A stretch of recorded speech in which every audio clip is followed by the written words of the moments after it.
You're listening to Dramas Over Flowers. This is an episode of Kdrama Meets with Saya, Anisa and Porama. Hi, I'm Porama, and this is a special series we have been wanting to do for a long time. In episodes of Kdrama Meets, we'll be talking to the amazing, talented, supremely creative people that make up the Korean drama fandom, our fandom.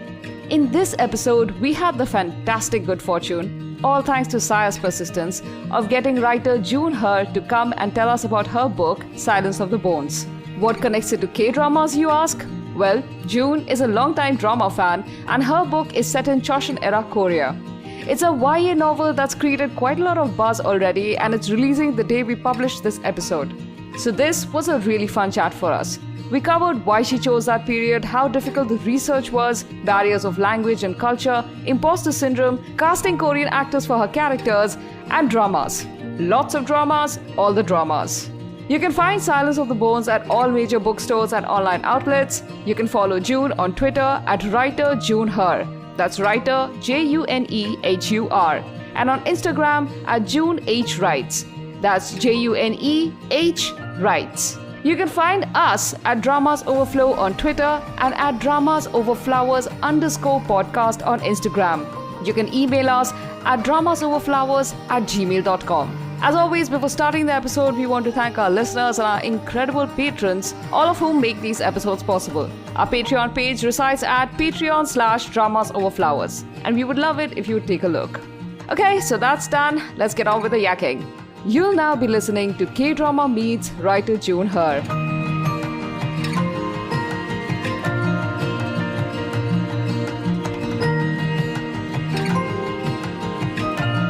So, hi everyone, this is Saya.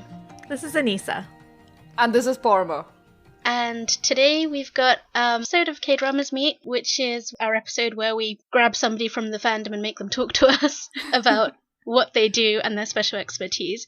So we're really excited about this one, and I've actually been on our guest's case for since we started to join us for this, and we finally got her, and I'm really excited. And it is YA author June Hur, whose debut book is coming out in April 2020. Hi June. Hi, nice to meet you all in through the mic. So tell us a little bit about yourself and what your book baby is all about. Sure. So my name is June, and I was born in South Korea. And then I think when I was around, I don't know how old I was, but I was a baby. And then we moved to the States and lived there for a bit, and then moved to Canada, and that's where I lived most of my life. But then in high school, my parents decided to move back to Korea, and my siblings and I, we all followed them there. And that's when I began attending the Korean high school. And that was quite the experience. I went to class from I think 8 a.m. until 10 p.m. because of Yaja, the self-studying period. Yeah, so that was fun. But then I was failing in school so miserably because I wasn't that good in Korean. I could speak it with my friends, but I didn't know how to study in Korean. So I ended up having to come back to Canada. I retook a few years of high school and then entered U of T. And then my sister and brother followed me along. So yeah, my parents still live in Korea, and we live in Canada, but I see them every few years. And my book is called The Silence of Bones, and it's set in Joseon Dynasty, Korea. And it's about an indentured servant named Seol who must assist a young inspector in solving the case of a murdered noblewoman. But there's more to the case than meets the eye. And if I had to comp my book, since we're on a K-drama podcast, I would say it would be Signal meets Kingdom on Netflix, without the zombies though. Ooh. Yeah. That's Nice. really cool. And considering they're actually from the same writers too. Oh, are they? Yeah. No wonder I love them both. Wow. That's a really solid comp. Yay. Yeah, I mean, I've been so excited to read your book for years, Yay, so same. this is very, very, very cool. Yeah, I It's mean, I coming think up we soon and we'll be first able to read heard it. we first heard about your book from, it's probably been about 2 years, and this is long before you had an agent then, but it hadn't been it hadn't what do you call that? Yeah, it didn't when sell. it's been It hadn't picked up. sold. It didn't get the book deal, but it wasn't. Yeah, it So wasn't it's sold. been yeah. it's been quite an exciting journey for us as onlookers watching this book that we think is amazing. Thank you. And we don't know anything about it except the premise. But the premise is amazing, and to see it sort of go through the entire book gestation pregnancy period, and now it's about to be born. And of course you've become a mother in that time as well, which is Yeah. It's which I can't was imagine harder. how busy and intense this time has been for you. yeah. It's been a lot of learning how to time manage. What do you think? What would you say was harder, bringing a human into the world or bringing a book into the world? Oh, that's a good question. Oh, well, the funny thing about motherhood is once you bring a baby into the world, you forget the pain right away. Almost right away. Oh. But then I know it hurt wild, but when I think of writing, it took me 8 years to give birth, so I'd say that was a bit more painful. I was in labor for 8 years. Oh wow, that's one hell of a way to look at it. Also, books, not as cute. Yeah, exactly. But they do live potentially longer than humans. So. Yeah, that's true. Oi, That's Saya. kind of dark. I love the comparison. But a book can live for hundreds Yeah, of that's years, No, true. even It's- thousands. Yeah. That's That's so why it's so long. comparatively. and it's more of a And you have to dependable build it legacy. cell by cell. Mhm. Your body's not doing it for you. You're doing it with your Yeah, brain. that's true. Oh, that's awesome. Okay, before this metaphor takes on a weird life of its own. We're moving on to the next question. I'm waiting for you to Yeah. take it. We all watch Joseon period K-dramas, of course, but I don't think we have seen any YA sagyuk, have we? At least I can't remember any. I don't remember too. I mean, aside from maybe Arang, I think she was a teenager when she got murdered. I feel like Sungkyung Kwan scandal is also kind of you meant YA to me. K-dramas. But does that- Okay. Oh, yes. No, so the thing is that we're not really used to imagining a YA story set in the Joseon period, in Korea. So what inspired you to create a murder mystery YA in that period? Okay, so my background is in history. So I studied history at U of T, and then for around 10 years, whether it was to try and publish or just fan fiction wise, I wrote historicals. So I wrote, sequels of Pride and Prejudice, or I tried to write books that would be like Jane Eyre, and I tried to get my historical romance published, but that didn't work. So it was always history. And then when I've tried to write contemporary, but then they talk like they're in the 19th century. I'm like, nope, no. So I history is the only thing I know how to write right now. Maybe in the future I'll try to, write something else. But right now it's just history. And then I've always loved mystery because Signal, it's so good. And it's amazing. And I feel like even though there aren't too many mysteries in Korean dramas, there's always an element of mystery in a lot of saguks and even contemporaries. There's always where is my mother, or what happened to my father, or who killed my sister. Even though that's not the genre in itself, there's always a part of it that's a mystery often. That's a good point. Yeah, and so I just kind of combined what I love to write, which is history, and then what I love to watch on TV, which is having elements of mystery in it. And I think what really inspired me was, have you watched Chosun X-File? I Not have a yet. bit, but not It's completely. really good. So, well, Okay. it was good when I watched it a while back. So it was one of the first saga mysteries that I watched that had like no romance in it, and it was just pure mystery. And people compare it to the X-File because it has like supernatural elements in it, and so it was just so refreshing to see a pure mystery show set in Chosun Korea. But like this is so common in the West. Like you see like Victorian mysteries, like mysteries set in, I don't know, like some small village in the past.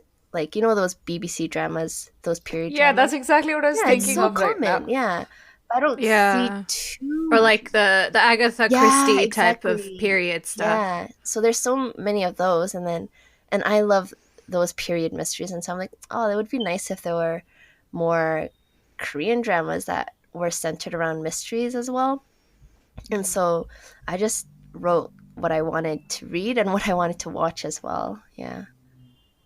So when you were deciding on this setting, Mm-hmm. not only just the past, but in like Korea's past, Mm-hmm. did you have to worry about how accessible it would be to your Western readers? Oh yeah, for sure. So like I said, I wrote British historicals, so I knew like I almost knew nothing about Korean historical when I first began writing this book. And so like the history enthusiast in me, like accuracy is so important to me. I've worked at the library, and sometimes I'll open a history book and I'll see history novel and I'll see people like correcting dates and stuff. And so it's always been a real fear of mine that I'll get something wrong. So I did as much. Is this in Robarts? Oh no, it's just in a small local library. I'm like, oh, these people are brutal. People who love history are Yikes. brutal. Yeah. So when I began writing my Korean historical, I began writing it because I wanted to know more about Korea's past myself. And so I wrote it in a way where it was basically an introduction to Chosun Korea for myself.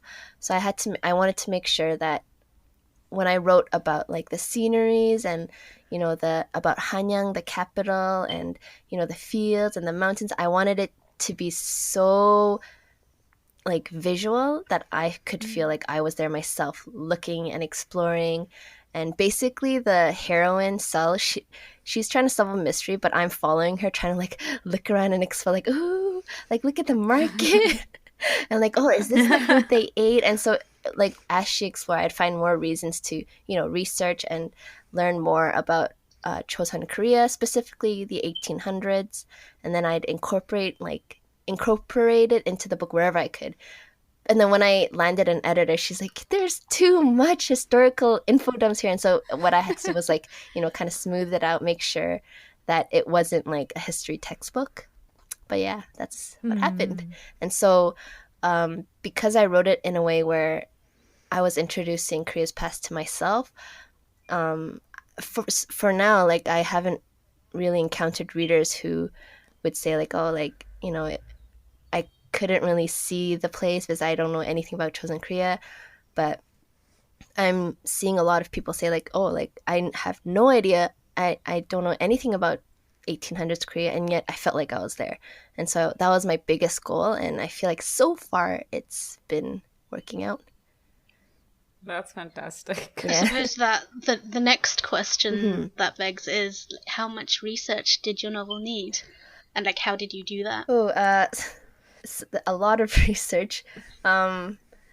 So I've done researches for my other book before, and it's a British historical. So I always assumed that the experience would be kind of similar. Like there would be an online forum. I could, you know, ask people very detailed questions like, oh, what is the, you know, fabric of this glove made out of? And people would always answer. Someone would find the answer somehow.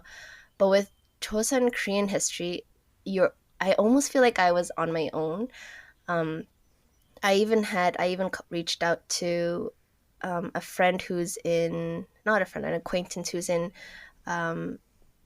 studying for a PhD in Korean history, and I asked her like, you know, if she could, you know, help me out with the research and all that, like to just double check that I was doing things correctly.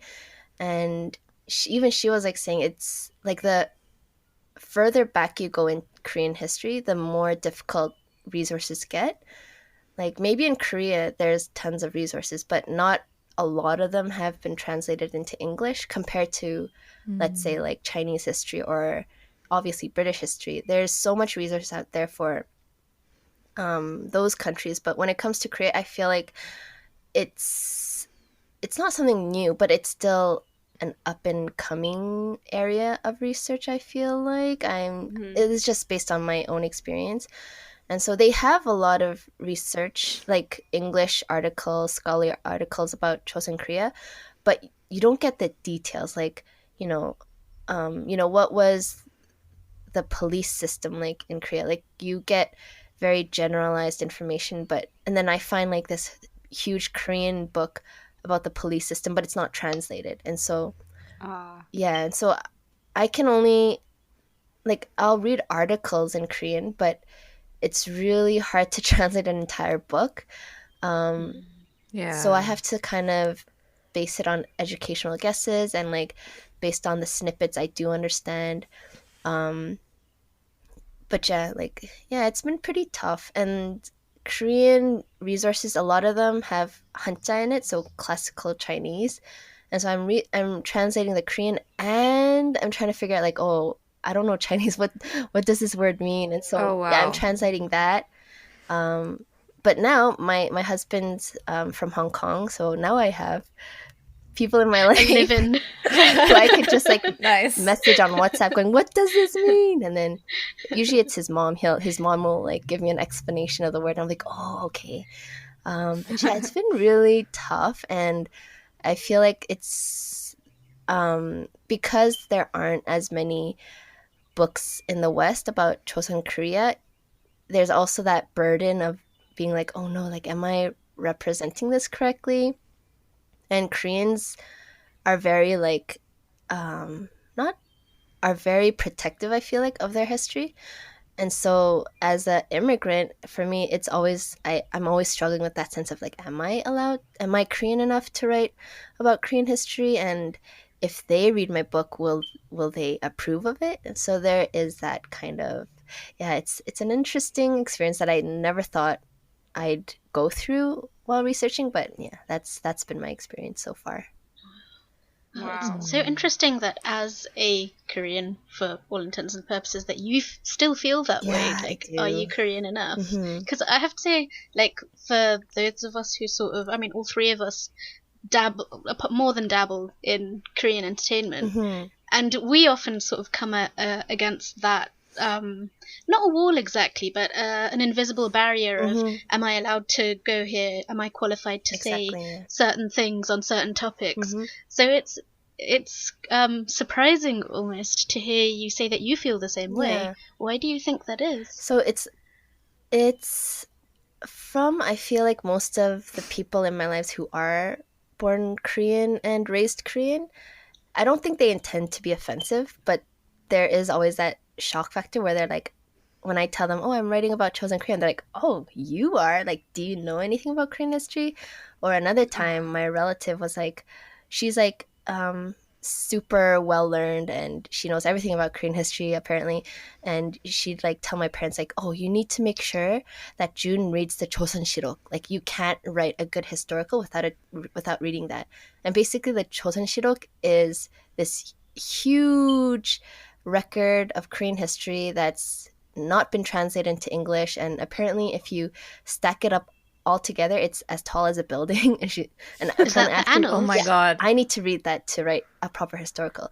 And for me, my kind of defense is like, when I'm reading English scholarly articles, these are scholars who have read the Joseon Shirok and have, based their papers on it. And so I'll read snippets of that book, but I don't have the language ability or I just don't have that ability to actually read the full thing. Like, that's a privilege I don't have.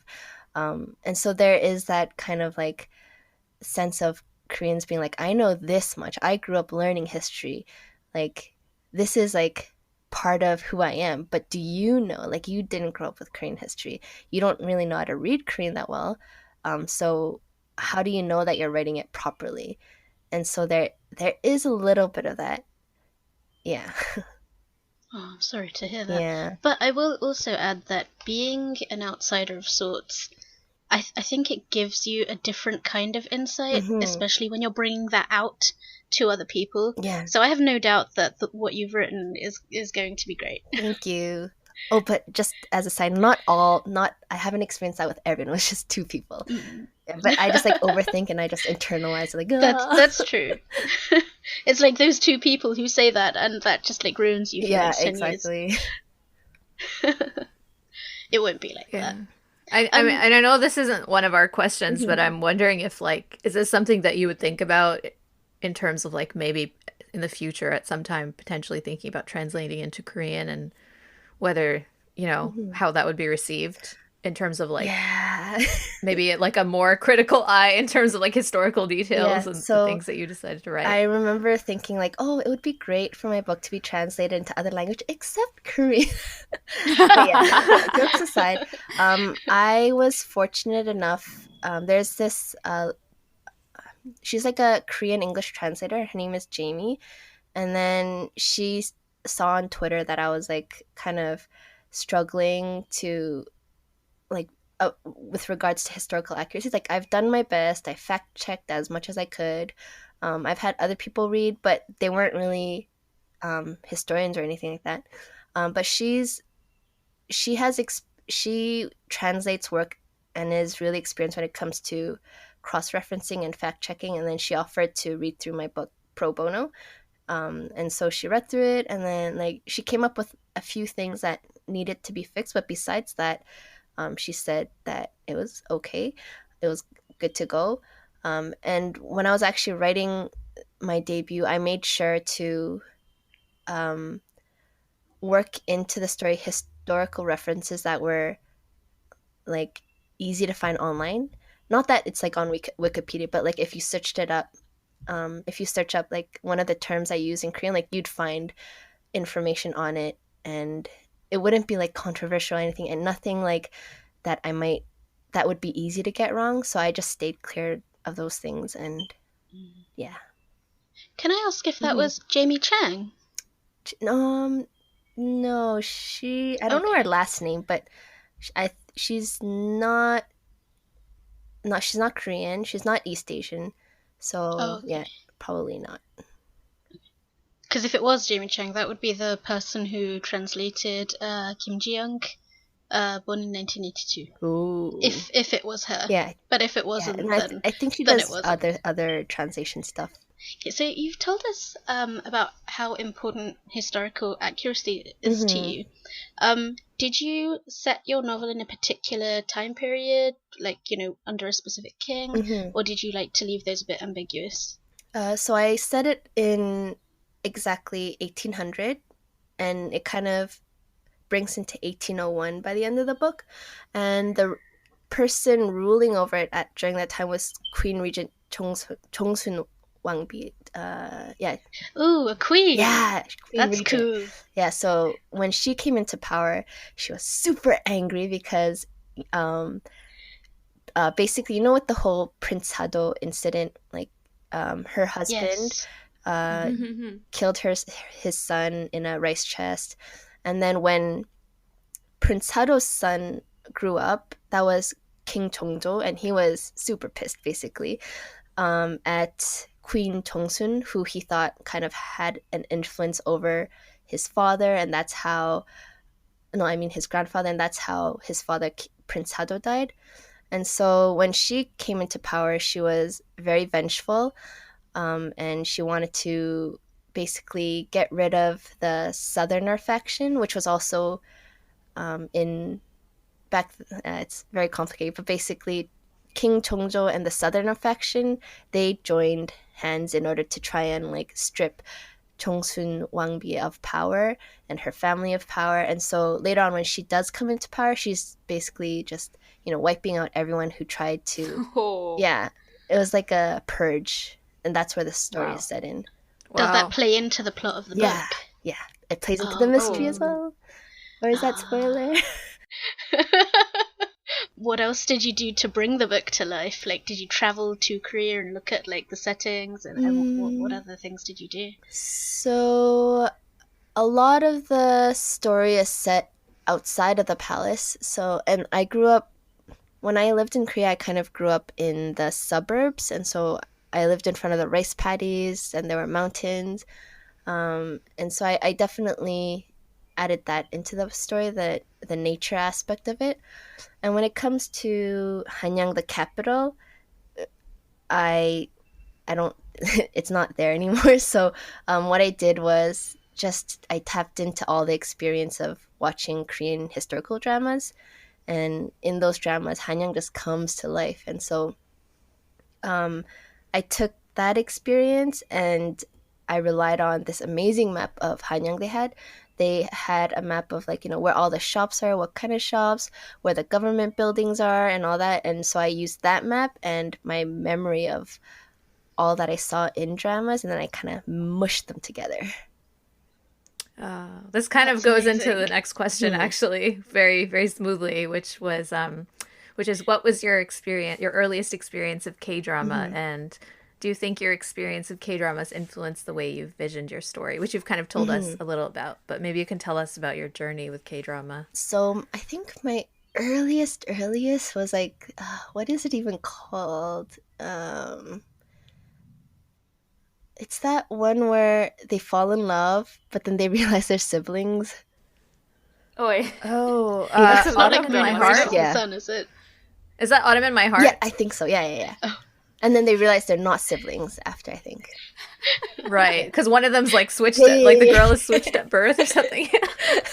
I haven't seen this, but the reason I know this like so instantly is because I was looking up the K-drama references from Crash Landing on You, because there's one North Korean soldier who like is obsessed with these like dramas from the early 2000s, yeah. but he never got to finish, and so then I was just like looking up the plot. Yep, that was it. Autumn in My Heart. Autumn Story. Now that I remember, that was the first introduction, and then from there, I just watched everything I could get my hands on with K-drama romance.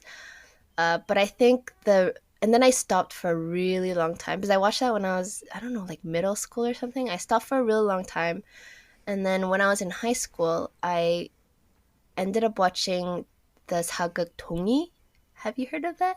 I have Heard of it, but not watched it. So it's like, Han Hyo-ju's in that, right? yeah. It's 60 episodes, and it's just about this servant girl who rises in power, catches the love interest of the king, and I fell in love with it so hard. And I think that's what really fed into my love of 사극. And so after 동이, I watched Jewel in the Palace, 대장금, and I watched all the Korean classic 사극s. And I feel like that really sewed into my love of Korean, like my future love of Korean history. Like even then, like I was like, oh, sageuk is so fun, but I didn't really care about Korean history. Like I didn't care to read into it until I was much older. And then that's when I'm like, oh, like the things I saw in Korean drama, like it's actually real. Like this person was real, and that was pretty cool. Yeah. So you kind of had, instead of having like this journey, which maybe like a Korean viewer would have of like, oh, these people that I studied about in school, here they are being represented on TV. Instead, you were like, oh, these people I saw represented on TV, they're actually historical figures. Yeah. So that's connected to the next question, which is, like when we think of Korean history, for us, the sets, the costumes, everything is stuff that we have seen in K-dramas. And that's what... So when you envision your own characters in your story, do you envision them in like settings that have basically been created by Korean drama in your head? I think I am pretty much similar to a lot of the Western audiences who watch Korean drama, historic sageuk's, because I was mostly raised in Canada myself. So when I was writing my story, I had very strong visuals of like little details that I saw in Korean dramas that I really loved. Like, for example, the black tiled roofs. Like you'll see that in my books. Yeah. Like like rain falling on black tiled roofs, the straw hats, and like rain drippings off of that, and the mist and the mountains. And when it came to clothing, I love describing the clothing.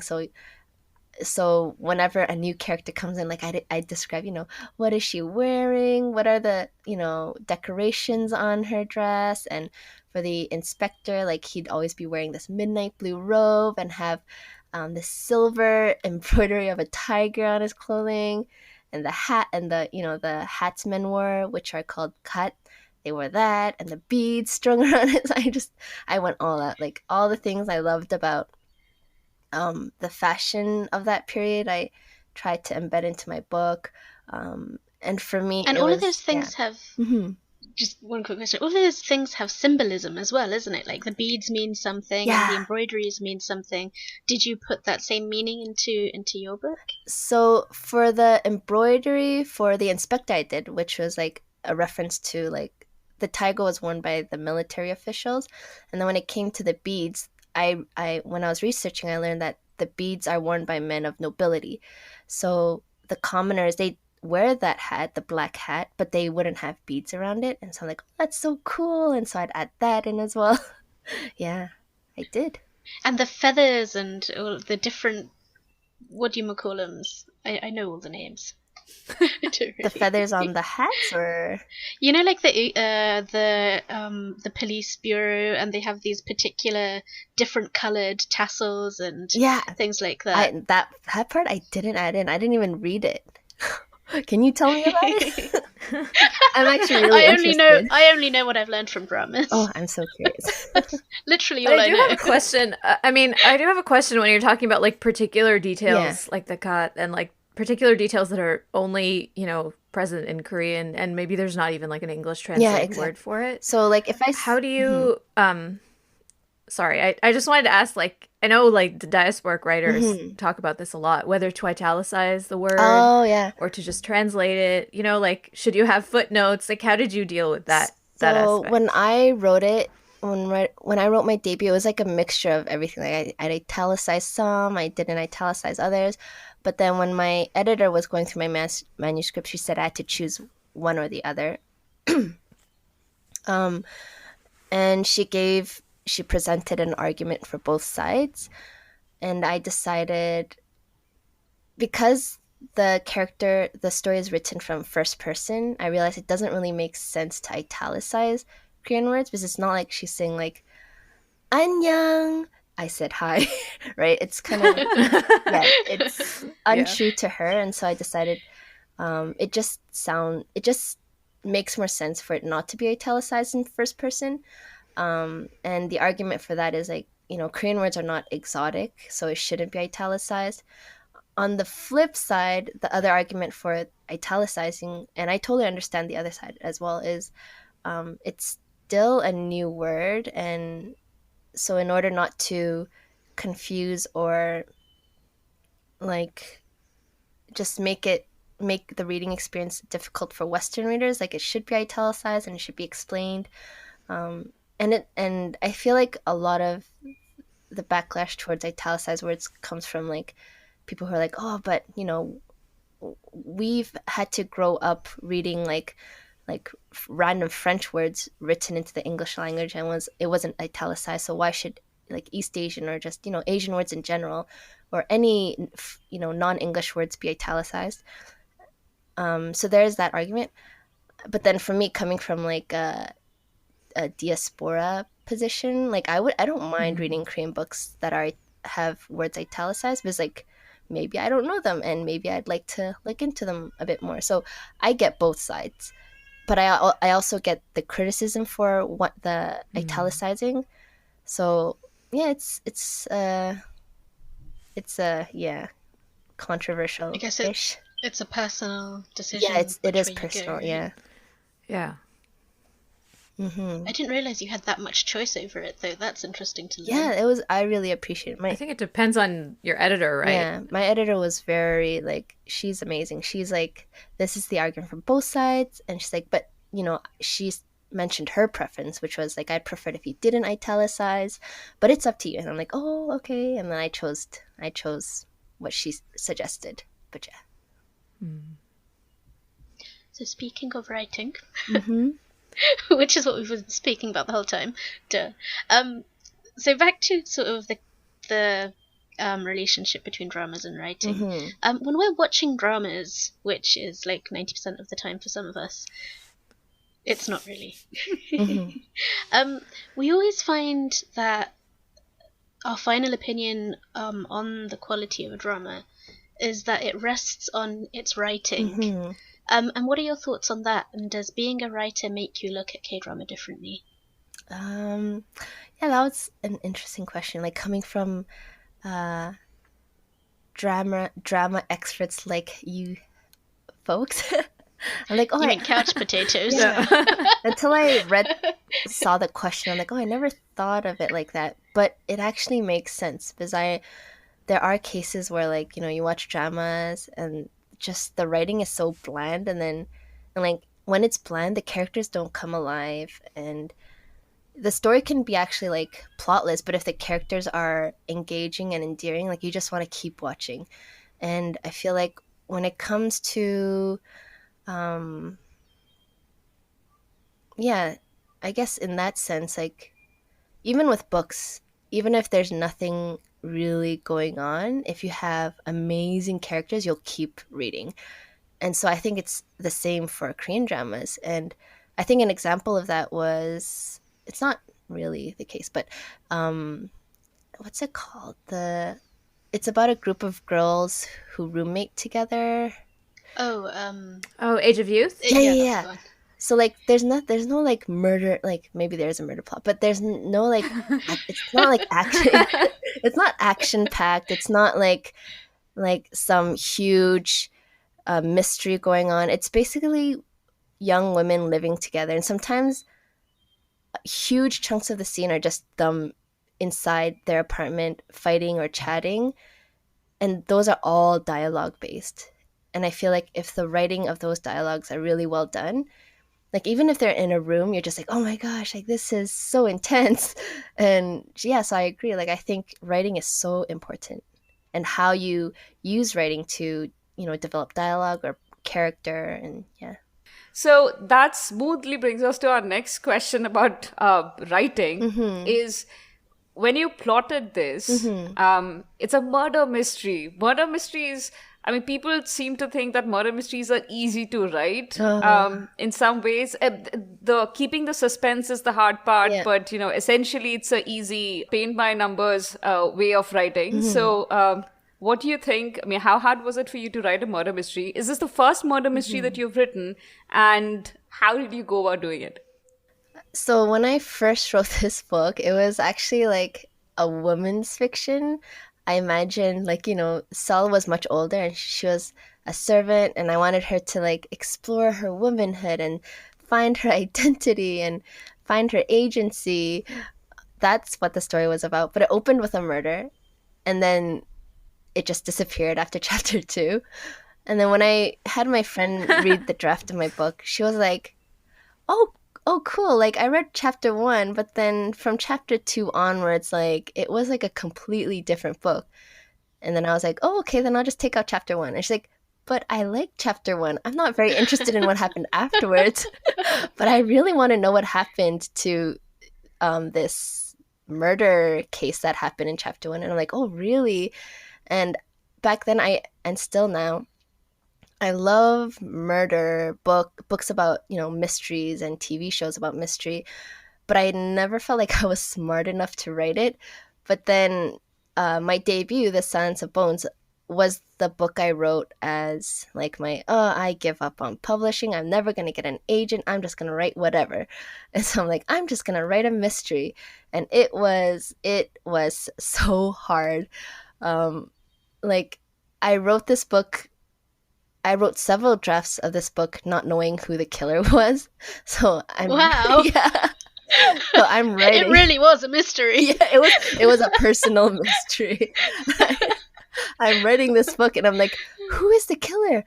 And then like, oh, it's this person, and I'd like write all the evidence for it. How do you do the foreshadowing then? Oh, that was like way later during the revision process. Like, I'm like, oh, now I know who it is. I need to, you know, connect the dots now. That is fascinating. But yeah, it was basically Wow. me being. What a journey. I know. Right?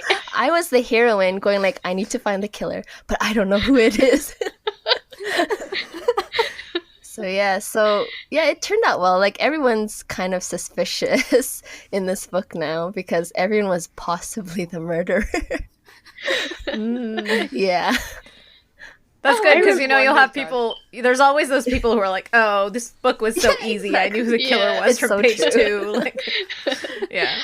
I remember not too long ago, or maybe it was quite a long time ago, either on your Instagram or your Twitter, you posted a photo Mhm. of all your pages, and it was Yeah. basically like Jo and her manuscript at the end of Little Women. Mhm. There was like pages everywhere. Yeah. And that just stuck in my mind for so long, and it also terrified me about writing ever again myself. Because like I don't think I have the capacity to do that. You can do it. But like was it like that all the time? For the drafting stage, yes, because there was like the mystery aspect, which was driving me like insane. Well, I don't think that's a good word, but it was like the mystery aspect was giving me a headache, and there were other elements in the book that needed that. There's like two mysteries in my story. There's the mystery that's politically charged, and the heroine's personal mystery of looking for her missing brother. And so there were two mysteries I had to deal with, and I needed them to like interlace together smoothly. But then trying to keep it all in my head was so complicated. So what I did was just I spread out tons of paper and I scotched it. I wrote down how I wanted each chapter to go, how, each progress with the mystery case.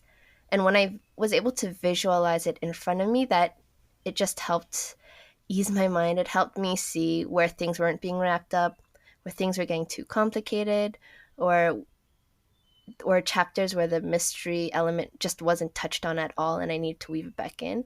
So having that visual, it looks intimidating, but it's harder to just keep it all in your head. So yeah, having it out is much easier. So, June, we know how stories are written in K-dramas. They follow certain beats. Yeah. Did you find that influenced the way you wrote, like the beats of your story, or were they, or were your inspirations more, Western murder mysteries? So I would say, yeah, it's really interesting, like seeing how my experience with Korean dramas intersect with like my experience as a Western reader as well. I would say that it sticks much more closely to a Western murder mystery where you have one character and it's like almost an unreliable narrator and you just see her focused on the mystery.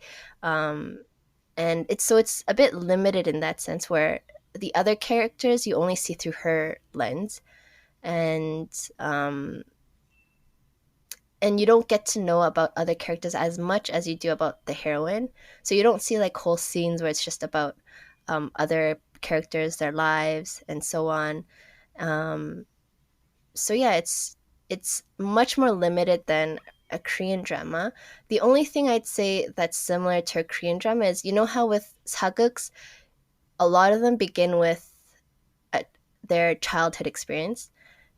And then, like, by episode 5, it's when they're grown up and they deal with whatever trauma or whatever conflict occurred in their childhood.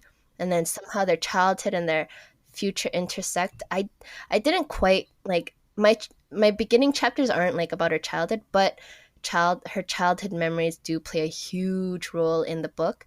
And characters that were present in her past as a child also play a big role in her life, like many years later. So that's one aspect that influenced my writing. But yeah, like I feel like with first person narrative, it's a bit more complicated.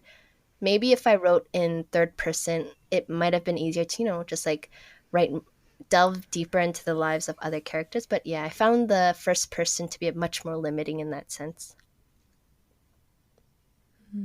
So speaking of these similarities between K-drama and kind of your writing process, we've noticed a lot of overlap between the K-drama fandom and the YA reading fandom. So do you think there's something inherently translatable between YA fiction and Korean drama? Yeah, like their storytelling methods, for example, or like what they want to achieve with the story? Yeah, I noticed that myself. Like, it was pretty interesting to see, like, Korean drama fans. Many of my supporters are Korean drama fans. I think, storytelling method, well, I'm not too sure, but I feel like it's really the Korean culture that really hooks people, and they want more of it. But it's not that easy to find Korean fiction in the West.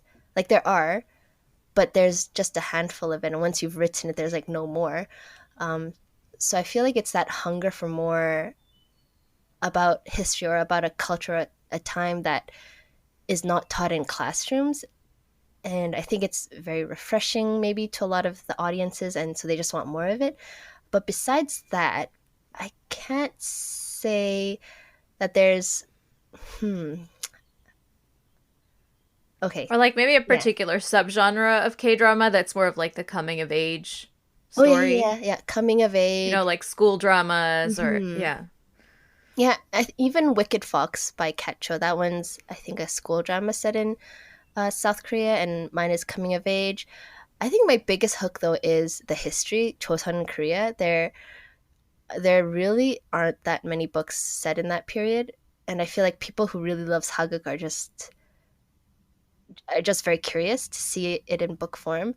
And a lot of the people who do watch K-dramas, like a lot of them are teens, but even adults. I feel like just because there's so few books out there set in Joseon Dynasty, like they don't care what the age range is. So yeah.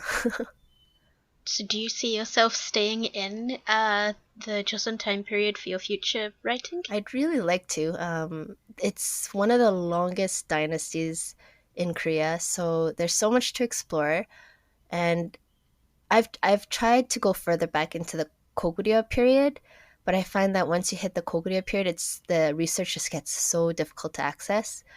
And so that's been my biggest barrier to explore outside of Joseon Dynasty. So I think I'm probably going to stay in this period until I find like really good resources out there to help me, bridge over to another time period.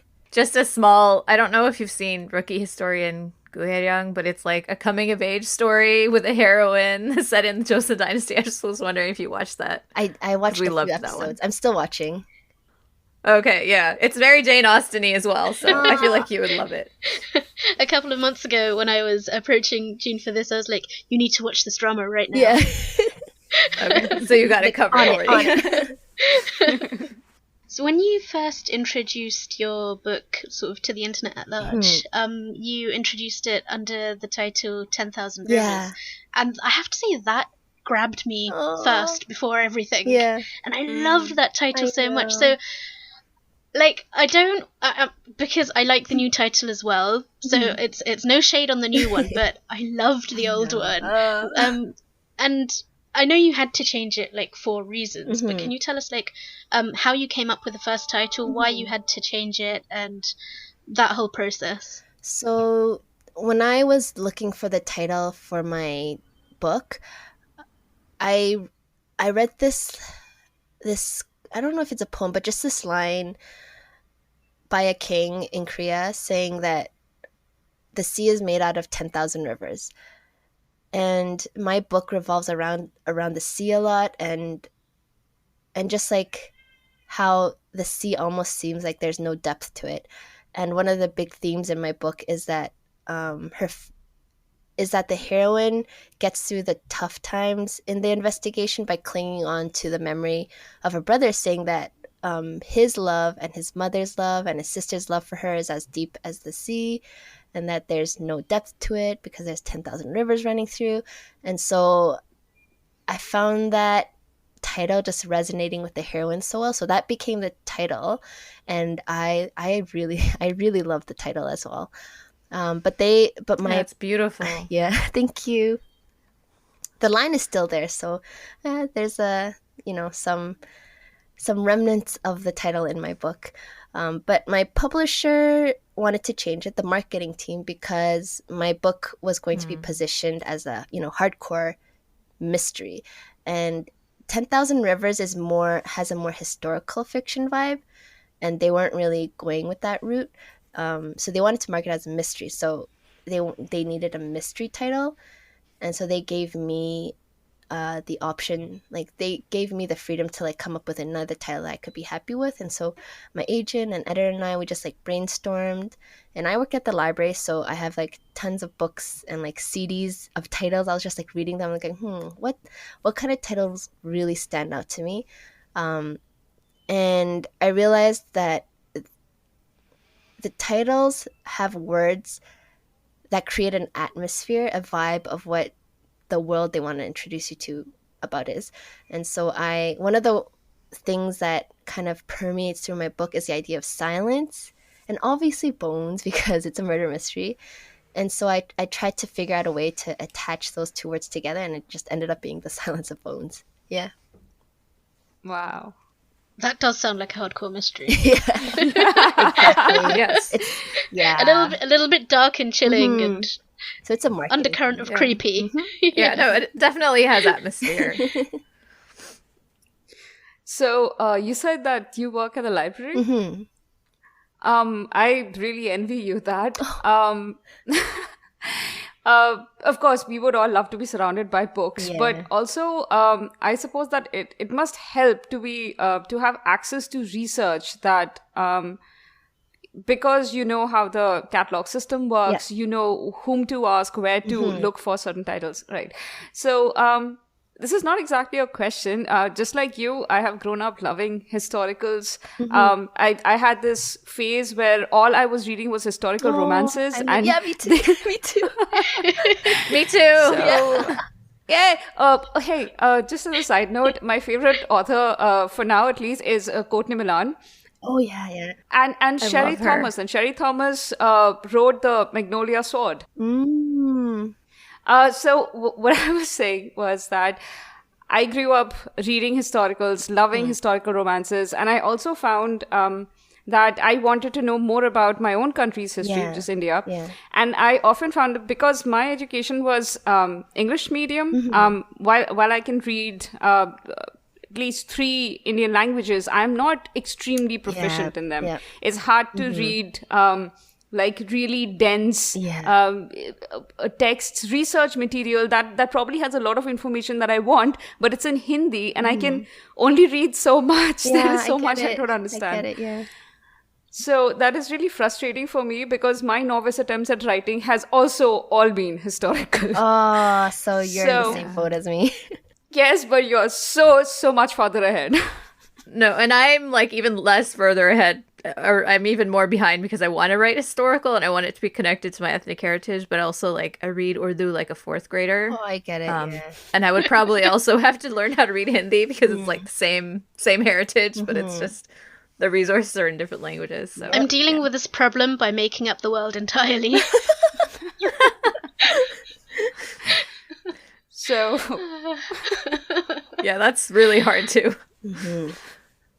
So I suppose the tail end of that was, it's not exactly a question, but in historical romance genre, majority of authors who end up writing, they end up setting their characters in Regency or Georgian era England, because that's what we have mostly read. That is where most of the characters are. Exactly. And I've tried doing that too, because it's so easy to get reference material. Oh my gosh, yeah. I have so much feelings about this.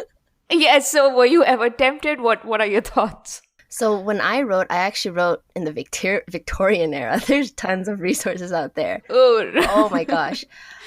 So yeah, what I really experienced was that research really either creates opportunities for writers, especially diaspora writers, or really limits it. So when it comes to like you wanting to, write a book that touches base on your heritage, and even me wanting to write a book that touched on my own heritage, immediately there's like tons of barriers as diaspora writers. Like, number one, if we're not good at reading, immediately there's like a huge wall we have to climb over. And number two, if we can read decently, it's like trying to find these resources. And even when you do find them, it's like there's always that sense of kind of wonder, like, oh, have I found all the information I need to find? Or do people who live in my homeland like know the secret resource out there that I haven't actually tapped into? And so being a diaspora, I feel like it's not just being us being physically away from our homeland. There are just so many barriers for us to even get back in touch with our roots, I feel like. But on the flip side, despite how hard it's been to research, like, I would totally encourage you both to give it a try anyways, because when I began researching for my book, I think it was actually one of the most life-changing experiences for me, because when I was growing up, I thought I was kind of like this lone island. Like, I was Korean, but I didn't really like see how I was Korean, except, you know, how I looked and the language I spoke. But when I began researching, it was almost like staring into a mirror. I could see how the values I had connected to Korea's past, and how who I was molded by history. Because I think no matter how far you grow up from your homeland, like, there's your community, and there's just something that, like, history somehow affects us in ways we don't know through the people around us who, you know, as immigrants, I feel like many of us still grow up with people of similar culture. Like, not for everyone, but for the most case. And the way my parents raised me, they raised me with, you know, a lot of Korean traditional values, but I didn't know they were Korean traditional values. Like, I didn't know why I was so filial until I read in history that, you know, Confucianism was a big thing. And in Confucianism, filial loyalty and those things are a huge deal. And things like hierarchy are also a huge deal. And I thought it was just who I was, but then I realized history really affected me. And so learning history helped me come to terms with what it means to be Korean. And history basically affirmed to me that I am Korean enough, that, you know, I don't have to live in Korea. I don't have to, you know, speak the language perfectly to be Korean. Like, history is evidence that I am a Korean. Like, I was affected by the things that happened in the past. And so there's so much to be gained through the writing of your own culture. It's like you're reclaiming it. And so I think it's rewarding despite all the barriers that, you know, we have to face. So yeah, definitely give it a try. I would add That's so that, I mean, I moving. haven't written fiction, but although I do know that I want to write historical fiction at some point, but like through the process of writing my thesis, and June, my thesis is basically about, I'm comparing and looking at mass media, like really popular movies and like popular TV shows in both South Korea and India, and how they represent the nation. Yeah. And also like how they represent the historical nation and how that's been affected by the division of those countries have gone through, you know, like after World War II. And so I've had to do a lot of this kind of research where, like, as you describe, both in Korean and with like my, you know, third year level Korean, which is not that good, trying to like go between like English sources and Korean sources, and also like looking back at like Indian sources and you know, old stuff from like the British Raj, and a lot of that stuff is in English, but then there's also this element to like not being that good at the language. Like I can speak it enough to, you know, communicate well with my family, but I couldn't like read a whole book in it. So that is, yeah, like that, like, is there some secret knowledge or like this, just like this, you know, like if you grow up in a culture or you're well versed in a culture, it's like you're swimming in the sea of knowledge that you don't really have to think about it. You just have it. Yeah. But then if you like go and deliberately try to like pick pieces of it to learn, what about the rest? Like, what are the important parts that you need to get? Like, what if I'm getting biased information? Or like, what if this person is not a reliable source? Like, you don't have... I'm glad to learn. Yeah, so No, I can wasn't really alone. relate to that. especially because my country's history has so much of it has been written by British historians. Oh, yeah. And now modern historians often reflect back on the greatest classic, the historical books that have become classics, and look at them and say that those were really biased. And but they influence so much of the history of my country that I know. So what is biased? What is accurate depiction that's of so those tricky. times? It's Right. And then there's like the post-partition nationalism that also comes in and kind of, affects the way that people look back at the past. drives the narrative in an entirely different direction. Exactly. That's so true. So it's very complicated. So coming back to sagoks and K-dramas, have you in your imagination have you cast anyone as in the roles of your characters, like Yep. actors from okay, do share. I'm very glad to hear this. Yeah. Yes. So We want to know. for Seol, the main character, I imagine Kim Ko-eun. She's from Cheese in the Trap. Oh Yeah, Goblin. Yeah, we love her. Goblin. And for the Inspector Han, I imagine Chang Hyuk. He's from Deep Rooted Tree. It's a historical drama. I don't know where else he's in. I'm sure He's in everything. Yeah, exactly. Yeah, no, he was really good with Entry with Deep Roots, but also he did Chuno. Yeah, him. Yeah. Oh, yes. And he's done a bunch recently too. He's so Yeah, good. wasn't he in the Yang Sejong Udahon one recently as well? What was it called? My Country? Yes, that one. Oh, Yeah, so I think he was. Yeah. That's on Netflix. I heard that was really good. It is on Netflix. Oh, is it good? I tried watching it. I watched an episode. I'm like, I watched the first episode, and that was good, but I haven't had a chance to watch more. But okay. I heard that it was quite tragic. Ooh, I don't know if I want to cry.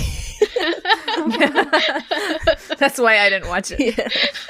I guess it depends on what your expectation of a good saguk is. If you want the tears. And I the normally pain, want to cry, but like when I'm on a deadline, I'm already crying over book 2. I'm like, I don't know if I want to cry some more.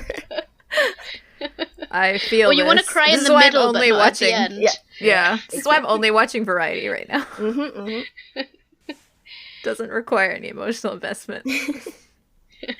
So, related to what you said about casting Kim Go-eun as Seol, did you decide to name the character Seol because she was Seol in Cheese in the Trap? Oh, she wasn't she? That's it right. wasn't intentional. Like, I think I first saw her name and I'm like, oh, I love how simple it is. And then I use that and I'm like, oh, but I love how Kim Ko-eun looks. So that's what happened. I love that name too. It Oh, just you sticks guys with caught me. It's very pretty. We won't tell anyone except all our listeners. Yeah, it's a secret with the listeners and you guys. Oh, and also, like, if you had to choose the genre, I'm like, if this ever became a K-drama, would you want this to be like a very serious, intense murder mystery, or would you want it to be like a fusion saguk? Would you want it to be like a proper saguk with like no fusion elements? Oh, it would be straight up serious. After all the research I did, it better be straight up serious. Oh, true. Yeah. I see why Jang Hyuk has to be in it. Yeah. Yeah, definitely. Oh, He's oh, good. No Fine. flower boy for your drama. Yeah. I also can't think of a fusion saguk that doesn't have romance in it. Yeah, exactly. Yeah. There's no romance in mine. Exactly. Who was the actor in, was it Bridal Mask? Yeah, I know. Oh, Juan. Juan. Yeah. Juan. Yeah. For some reason, whenever I think of like serious dramas, I think of him. Like serious saguks, Oh, I he's think of pretty his serious. face. He is very serious. He's very intense. He's good at crying. Yeah. I just wanted Yusunga to be in it. You just want Yusunga to be in everything. Exactly. Across genres, across anything. I mean, Across time not periods. Yeah, it is. Yeah, it is.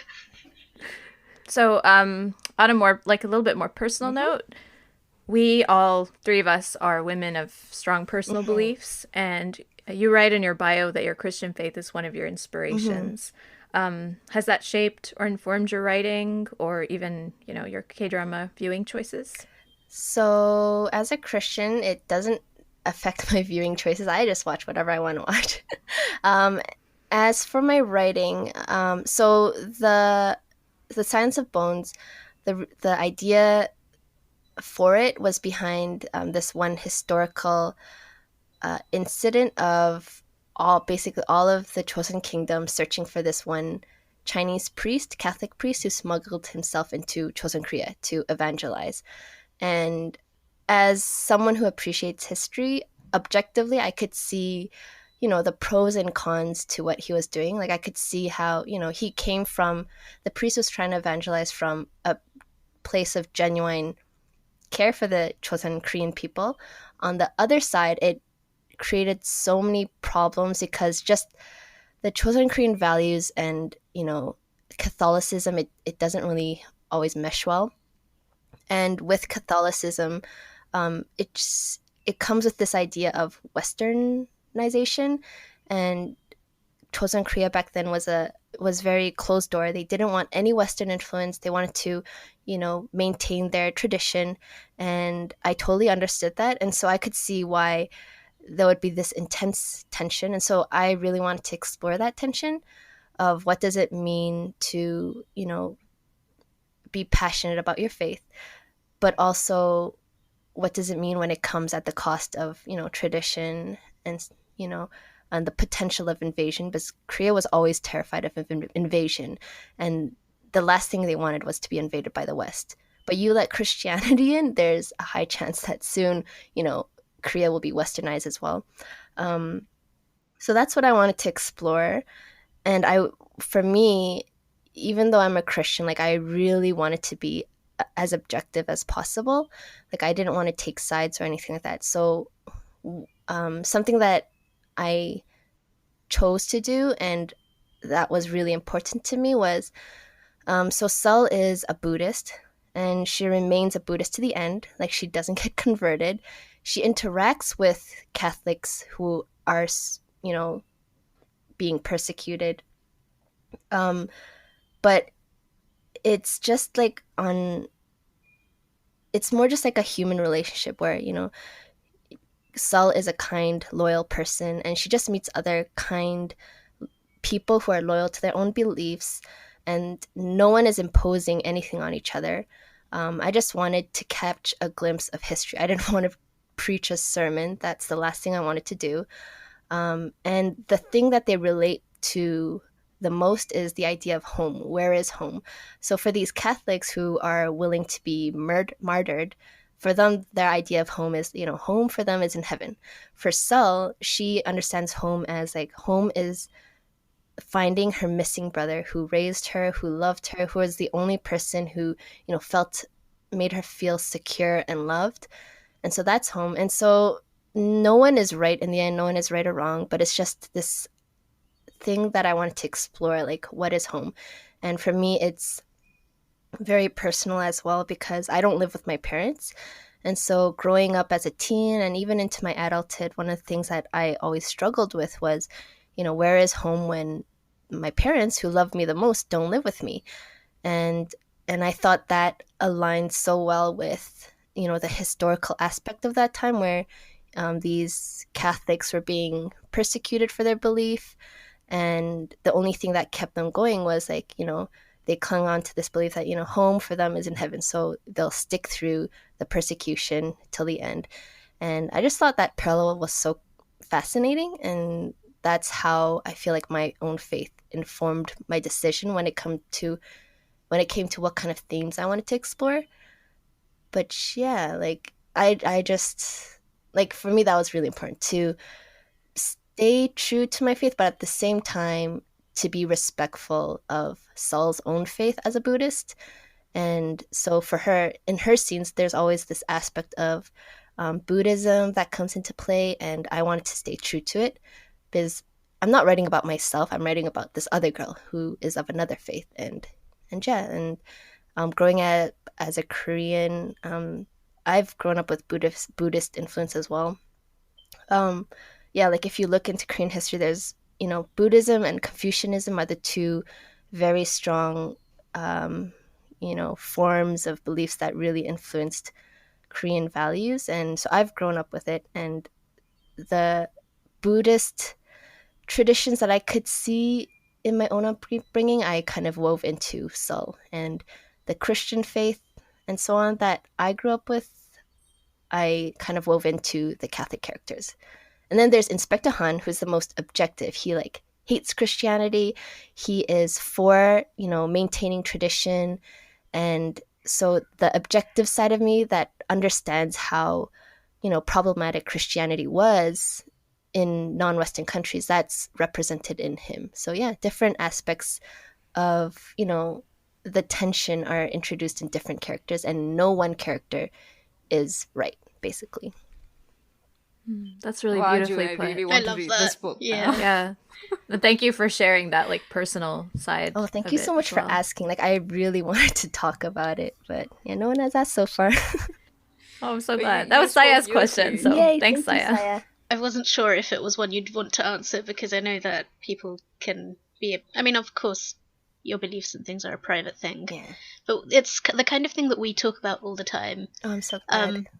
So if there's anywhere you'd be comfortable talking about it, I hope that would be with us. Yeah, I was very comfortable. Thank you for sharing that. Thank you. It's really, that was amazing, actually. I'm glad. So to get to something much more trivial, Mm-hmm. but not. So we're nearly, like, we're close to finishing up here. So tell us your all-time favorite dramas, and which drama you can't live without, and which you'd unmake if you could. And is sageuk your favorite genre? So sageuk is my favorite genre, and my all-time favorite would be 동이 and 대장금, so Jewel in the Palace. And those are the two I couldn't live without. The one I would unmake would be, please no hate, it would be Faith. No hate, No but hate. I love Faith. I know people love it. Saya and Porom are just I like know. feeling heartbroken I right know. now. I have so many very times. mixed feelings about fusions. Is this because of, like, the historical accuracy Yeah, part of it? My or- book is actually set in a similar time, so I'm like, oh, this is not accurate and stuff like that. Yeah. Isn't Faith Kogoryo? Is that Chosun? Oh no, maybe this was a different drama. Oops. But I just remember I didn't enjoy it. Oh yeah, it was Kogiri, I think. Yeah, it was during Empress Ki's reign, right? Yeah, So I think so. yeah. Oh yeah, that was for my second book, is during that period. Okay. Oh, can you just very briefly, Mhm. because I don't want to keep you too long, tell us about your second book? Like, does Silence of Bones have a sequel, or is it a standalone? So no sequel. My second book is a standalone historical mystery, and I initially set it during the Faith time period, but then I realized, it's hard to research. So now it's set back in the Joseon period, much earlier in the 1400s, and it's about two estranged sisters who are searching for their missing father in Jeju-do, and their father is like the greatest detective in Joseon, but he just disappears, and they're trying to find out why. Okay, I want to read Have you this too. finished this yet? Yeah, that sounds amazing. Yeah. I one We day will be hope to see all praying your for books your in drama fingers to form. fly so that you can finish it Yes! quickly and we can Try read it. faster. I mean. Yeah. Oh, hey, I'm up. It's sorry. you, yeah. So from favorite dramas to favorite books, Mm-hmm. We often think that Korean dramas feel like they're basically books. Yeah. For me, Korean drama romances are often exactly like romance novels that I have grown up reading. Yeah. So, but aside from that similarity, what recommendations would you have for our listeners, who watch, who read books and who watch K-dramas? Well, so when it comes to Korean books that feel like K-dramas, it's a bit limited, but the books that come to mind right away is obviously Wicked Fox by Kat Cho. It's about, a kumio, and it's set in a South Korean high school. The other one is by Axie Oh, and the book is called Rebel Soul, and think of it like a sci-fi meets K-drama meets Pacific Rim. And the other book would be Prophecy by Ellen Oh. And that had, like, when I read it, had like a K-drama-ish, anime-ish vibe. But yeah, they were pretty good, all three. I think Eleanor's books are middle grade, aren't they? Yeah, I think Prophecy was her only. I'm not sure, but that It was was a a YA. trilogy. I think. Yeah, trilogy. Oh right, okay. Or was it Oh, middle it was grade? YA. Oh, actually, no, maybe that I was think middle it was grade. middle grade. Yeah, Because okay. the other ones were YA, but that was middle grade. Yeah. There's also, have you come across Mimi Yu's book, The Girl King? I haven't read it yet. Oh, read it. Okay, So okay, wow. it's YA, Mhm. historical Korean, but it's also fantasy. Oh, So I it's didn't know. you're gonna like it. I didn't know it's Read it. Korean. Okay. I didn't know until I turned the last page. Oh. Or the first page, and I saw her dedication was in Hangul, and I was Oh like, "Oh my my god, of course, gosh. Mimi Yu!" Oh. And like the way she slips in little sort of Korean references, Yeah. like it's not overtly, Yeah. like it's not history, Yeah. it's fantasy, Mhm. but it does it borrows from Korean history and Oh, I culture. love that. So I think you'll enjoy that too. Yeah, I'll check that out. In conclusion, and like in our very huge excitement, where can we find you and your book on the internet? And where can we just like learn more about you and like order your book and all of that Oh, stuff? thank you. So on social media, I'm on Twitter often, and you can follow me at writer June Hur, and on Instagram at June H Writes.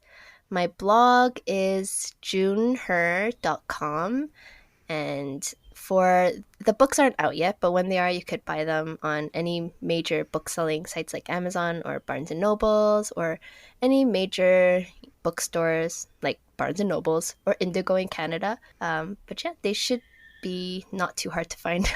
That's been great, and thank you so so much. much, June, I for sharing love talking with you everything. guys. And I think we've taken more of your time than we meant to. I just got way Sorry too about excited talking. It took so long.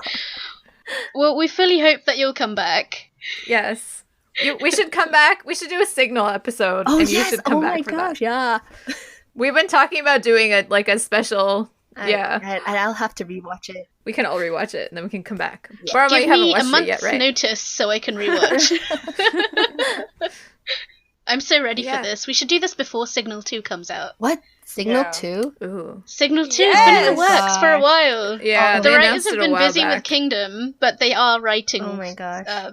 the second season, so we should definitely Okay. reconvene for that. Yes, let's do that. Yes. Thank you for sharing your time with us and Thank for you. answering our many questions. Oh, thank with you. so It much was- eloquence and depth It and was so fun. excitement. Yeah, it was Same wonderful here. having you, June. Thank you. And best of luck with the book launch. Thank you so much. I wish you guys could all be there, but I guess you'll be there in spirit. Yes, we will. Absolutely. Yes, definitely.